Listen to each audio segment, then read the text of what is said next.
We'll see if who's going to be able to take this game. We have the gold also getting very well saturated here. A scan going down and seeing that the expansion is up. So Game Forever is a little bit behind that. Zergling scouting up here. So Yusin doing a little bit of control here with his control group. So we have Seashank spreading out here. Going to be able to deal with the Banelings. Zerglings now swinging in. This Planetary Fortress is not quite done. If he brings his Banelings along for it, I think he'll be able to break this Terran position no problem and just swing in for the win. We have the Seashanks giving a very nice spread here so that they don't both get taken out immediately by Zerglings or Banelings. The hive is complete now, and we do have the adrenal glands, so we have cracklings on the way now. This fourth hatch is not being utilized yet, but soon will be. We have more tanks on the way for Game Forever, and his army count is also getting quite high, so both players are just sitting back here when we do have the Terran tank line being set up. The Planetary Fortress is now up as well, and a good repair on that will be able to stop any bust on it, unless it's just this massive Banelings splashing down on it. We do have Terran being a little bit bold with this force here, going to stim forward and move forward and try to take out this expansion hatchery here, but these Zerglings are going to swing forward. Seashank's taking a couple of shots down over there. This Queen might get taken out. The Queen does get taken out. Zergling's milling around. That's all he has right now. He's got Infestors now on the way. Zergling, Baneling's rolling forward. Doesn't think he can break that, so he's going to roll back and get some more units out. He does have Zerg melee level attack 3 now on the way. Now he's swarming forward with his entire army here. Terran is quite a ways behind on his upgrades, so this Zerg army is doing quite a bit of damage. Baneling's rolling in, doing tons of damage, taking out all of the tanks here. But he is gonna back up here. He could have rolled in for a quick kill. These Infestors getting caught out of position and taken out without being able to do anything. We have more tanks on the way for our Terran player, as well as his infantry armor level 1. We also have more Banelings being morphed here. Do we have any high level tech coming from our Zerg player? Not quite yet. We do have Carapace level 3 coming down, so these Zerglings will be quite resilient, but still Seashanks will do a lot of damage. Game Forever looking a little bit low on his army count, on his siege tank count, as well as his Marine Marauder count right now. Zerg is still making the Zerglings and Banelings. He's going to try and win it with just Zerglings and Banelings. But we do have Ultralisks now on the way. I totally missed that. Here's the Ultralist and researching the chitinous plating.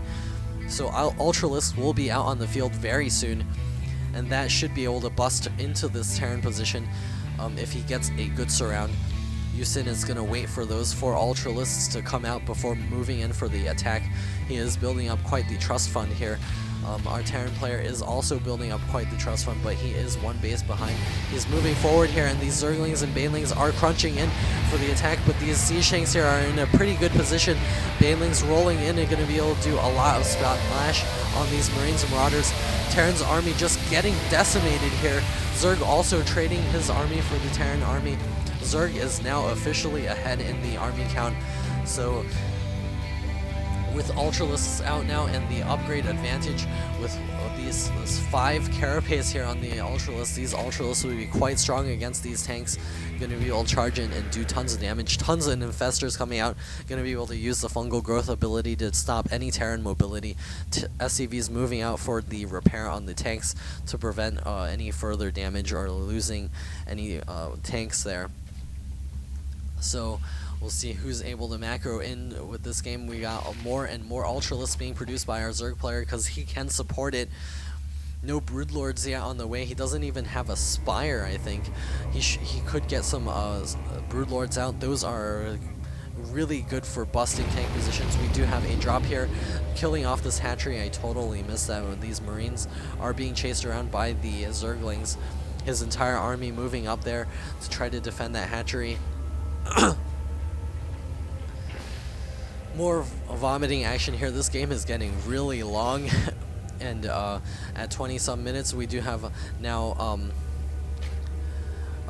8 Ultralisks out for our Zerg player, so, and Terran's army is still looking a little bit small. Zerg is max, so he should go in for the attack, try to trade armies with the Terran player again, because Terran is quite a ways behind in terms of army count.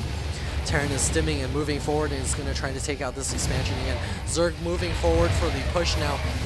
Zerglings leading the charge, and the Ultralisks following up, going to be able to take out the 2 front tanks. And with the armor upgrade and the attack upgrade, it's easily going to be able to take out these front tanks here, and the fungal growth also going down. Ultralisks just crunching in, doing tons of damage, pushing forward to this planetary fortress, and Zerg looks like he's going to be able to win this game, and the cleave is doing spread damage to the SCVs as well. This planetary fortress is going to get taken out because of the plus upgrade on the Ultralisks. We still have infestors on the way. We have more Ultralisks and Lings coming out for our Zerg player. Terran doesn't have much of a response here. He's only got this paltry little force here facing against all of these Ultralisks. So Terran is still hanging on here. He's gonna try to re-expand to the gold, or perhaps to his back expansion as well, but there are Zerglings there watching the expansion. We have a small Marine Marauder force charging forward here. The Ultralisks do not really want to engage in that choke, so Yusin is just going to back up and take his 5th base here. His gold is not even all that mined out. He still has a very healthy mineral count back here, so he is going to be able to macro up a pretty strong army again. He does have 200 food once again. He's moving in for the attack. He's going to try and move in and finish off the Terran player here with all of these Ultralisks, as well as the Infestors. Fungal growth going down on all of these Marines and Marauders, and the Ultralisks are able to clean out the small Terran army, and we should be seeing a GG here soon. These tanks here not going to be able to do all that much against these Ultralisks here. Ultralisks now pushing up onto the ramp. Even though it is a choke, these Ultralisks are able to tank all of the same damage. Game Forever being a little bit BM here. There we go. Here's the GG. GG calls Game Forever, and the University of the University of Pittsburgh has now lost a match, and it is now tied 1-1.